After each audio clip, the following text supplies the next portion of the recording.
Hey everybody, this is D Hunter, bringing another action figure review. Today, we're going to look at this Super 7 Godzilla vs. Biolante Ultimate Biolante. Let's take a look at the packaging. Biolante is pretty much just a giant plant-type monster that I thought would be great for Poison Ivy in my Batman action figure world. So as you can see, we have some Japanese lettering on the front.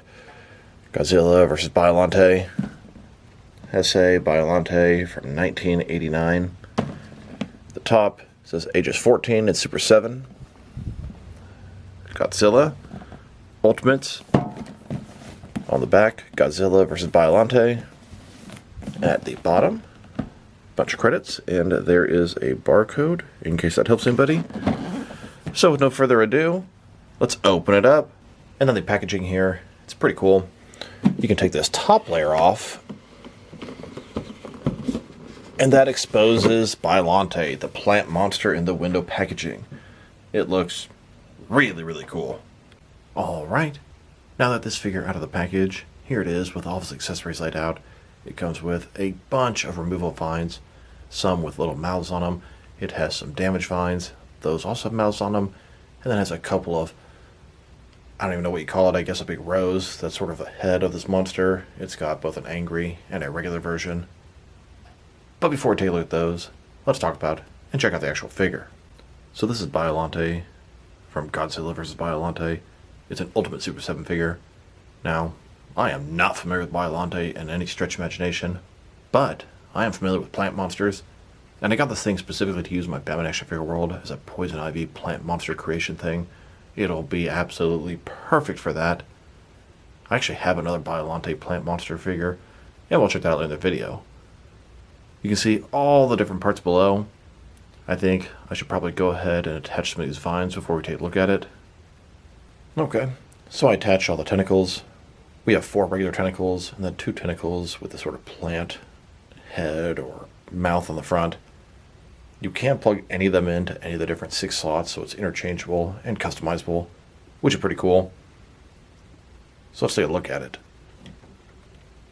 Alright, starting with the top here, it's got this sort of rose with a big mouth in the middle. It has an alternate one with an open mouth. It seemed like it would have been easier to just sort of make the mouth hinged. I can't imagine that wouldn't have been cheaper for them. These 2 big tentacles with the mouths. They do have articulated jaws, which is very cool. Looking at the back, each one of these things connects at a different point in the back, and you can connect them to any one. They have rotation. They're also hinged, so we have some options here. Okay. It's got this sort of heart of the creature made of a rubbery material, kind of shiny. I don't know, it's like a big plant pod with all the stuff going out of it. Perfect for Poison Ivy, I just cannot stress that enough. It's got these leaves around the top. They're also articulated. They sort of have ball joints. Not exactly, but they can move a little bit. The head here, it can move around. Overall, I think it could use a little more green in here. Tempted to repaint this thing, but I'll probably leave it the way it is. It doesn't quite give me exactly a plant vibe. And I'm pretty sure it was green in the film. Maybe I'm wrong about that. Still, it's a pretty good looking monster overall. It's got a ball joint here in the sort of neck area. Each one of these things has plenty of articulation. Beyond that, the head and the leaves up here can also move. And then it has a bunch of extra parts. And a closer look at his face and head sculpt, if you can call it a face. This is definitely sort of the brain of the operation. It looks good. It's a rose with some teeth coming out. Exactly what I was hoping I'd get. Sometimes you get something like this thinking, oh, I'll use this for this, and it doesn't work out.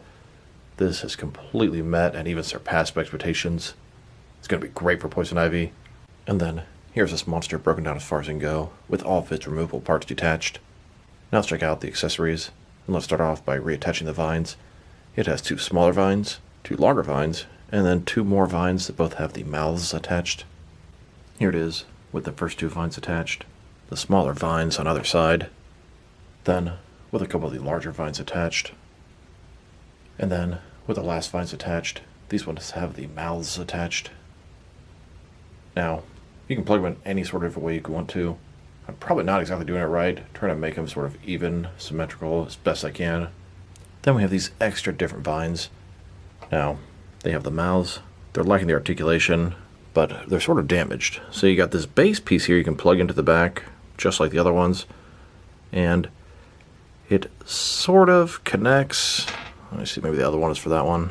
Yeah, they do actually fully connect in, which is very odd because the vine on the thing is super, super long. But you can attach this to the thing and have, I don't know, someone use a sword, cut this off, and it falls off. But it's just so small. I don't fully understand what they're going for here. It's like they have this super long one now, and then you want to pretend like something cut it off or damaged it.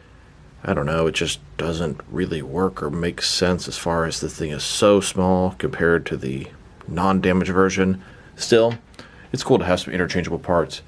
You could have this laying on the ground, this sort of little stub coming out of the back of the guy. Here's Biolante with the regular vines attached. It goes all the way back around. And then if you wanted to swap it out the damaged piece, you can have a little stump in the back, then the rest of the head on the ground as if it was just cut off. Pretty cool to have some extra damage features. Now let's check out his rose, or his head. There are two different ones. This one has a mouth shut, this one has a mouth open. Here it is with its first head. This one has a mouth shut. Then, with the second head, this one has a mouth open.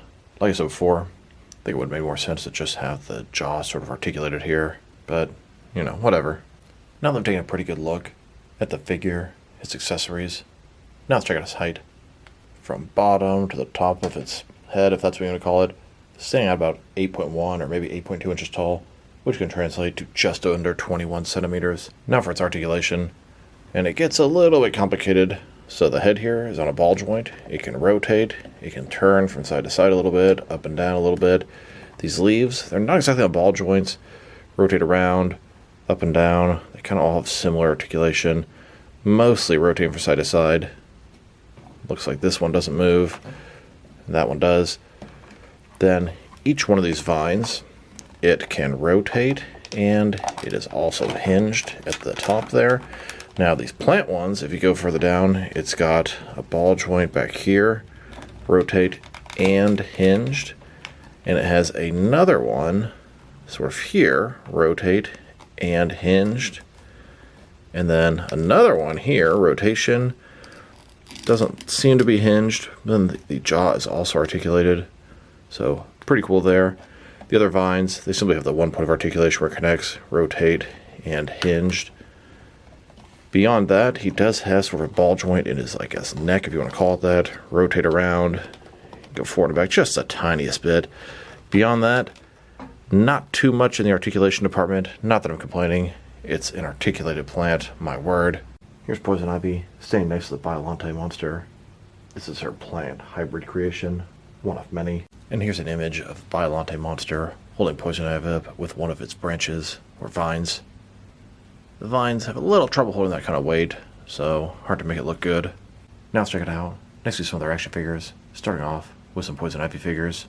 And the only other item I have made by Super 7 is the super large He-Man Snake Mountain. I've put this thing to a ton of use, and it is a fantastic action figure playset, albeit severely overpriced. Here's this plant monster, next to all of my DC Direct and DC Collectibles Poison Ivy figures. Then, with a Yamato Poison Ivy. And here it is, next to my Mattel Poison Ivy figures. And finally, next to an older Kenner Batman and Robin movie Poison Ivy. Here's Biolante, next to my entire Poison Ivy collection. Now let's check it out, next to some other plant monsters that I use for my Poison Ivy collection. Here's a Super 7 Biolante, next to a cheaper version of the Bandai Biolante. Same creature, completely different, must be from different incarnations. Then, next to a Toy Biz Lord of the Rings Treebeard. This is one of the Ents, and this is the large deluxe version. A fantastic oversized Poison Ivy plant creation. And here it is, next to a couple more Toy Biz Treebeards. These are not nearly as large, but are still larger than a 7-inch figure. And now, next to several different Demogorgons from Stranger Things. Because of the sort of flowery head, I thought it was a good sort of plant hybrid monster, kind of organic, kind of mixed with plant life. Something Poison Ivy would do. The two on the left are from McFarlane, and the two on the right are from Bandai. Similar height, but I prefer the McFarlane one. Here it is, next to a few crappier versions of the Bandai Demogorgon. 2 regular, 1 glow-in-the-dark. These are almost not articulated, smaller, much more basic. Here it is, next to a Bandai Demogorgon dog. This has the same flowery head, almost like an animal plant creature. And here, next to a couple of Hasbro Marvel Legends group figures. These are from Guardians of the Galaxy. They're in my Poison Ivy collection for pretty obvious reasons. And then, here it is, next to a couple of older Resident Evil plant monsters. These are probably my favorite Poison Ivy creations I have. They look great, they're scaled up pretty good, and they have a really cool action feature. And now, next to a couple of Mattel He-Man Masters of the Universe Mossman figures. These are perfect for humans that she turned into some of her plant hybrid creatures. Here it is, next to a couple of Playmates Ninja Turtle animated snakeweed figures. They're crappy, but they fit the bill. And here, with a couple more smaller, crappy plant monsters. These are some sort of kids brand called Schleek or something like that. Here it is, next to some crappy, bootleg, Little Shop of Horrors type plant monster that I got off Amazon. Little did I know, it just came in a few different pieces, just the vines. All the pictures showed it into a pot. So I'm going to have to get my own pot, get some foam, get some greenery, and turn it into Frank from the Harley Quinn animated show. When looking at the comments on the Amazon listing, yeah, the other people complained about the same thing, so I could have been aware of that, but I just quickly purchased it. That being said, I mean, it's still pretty cool. It's going to be a fantastic Frank, maybe a little bit big, but I'm going to have to spend a little bit of time and effort putting it together. Shouldn't be that difficult, just need to get around and actually do it. A little pot, should be cheap, some foam, some greenery, bam, done. In the meantime, kind of disappointed with what I received. Wasn't what I was expecting. The listing was definitely misleading. Here it is, next to a bunch of older Kenner movie Swamp Thing figures. Back when there were a lot less options, I used to use these for a bunch of different Poison Ivy, sort of army building, plant, human hybrids. Back when it was only 5-inch figures. I still use these when 6-inch came around, and now 7-inch. I still have them on Poison Ivy shelf. And here it is, next with DC Direct, DC Essential Swamp Thing. And finally, next to some McFarlane DC Multiverse Swamp Thing figures. There's another glow-in-the-dark version coming out soon, and I'm looking forward to McFarlane's Batman and Robin movie Poison Ivy. That should be also coming pretty soon. Overall, it's a nice figure, but it has some flaws. Super 7 typically has top-notch quality. They're pricey. This thing here, the sculpt is fantastic. Looks good. I like the sort of heart in the center. I like the rose as the head, and I like the different sort of plant vines with the extra plant monster heads. But what I don't like is the paint job. It's almost all black. It doesn't really strike me as plantish. I feel like it had to be green, the source material, but maybe I'm wrong. And some of the vines you plug in, I don't know if I plug this on the right place. It's customizable, which is cool, but it's also loose. The vines, they don't really stay up as good. They're not strong enough to support Poison Ivy sitting on them. A little frustrating there. Pieces sort of flipping, flopping all over the place. I'm being a little over dramatic. It's not quite as bad as I say, but it's not nearly as good as I'd like it to be. If I were to rate this thing, probably going to give it a 6 out of 10, and that's disappointing, as I thought this thing would be an easy 8. It looked great, and it does still look great, but not as good as I hoped, and some of the functions don't work as good as I hoped also. So, this is D Hunter. Thank you guys for watching this video. If you liked the video, press like below. If you have anything you want to say about the video, add to the comment section. If you want to see additional action figure reviews from me, press subscribe. I do appreciate when you do that. Once again, this is D Hunter. Thank you guys for watching this video, and I'll talk to you guys real soon.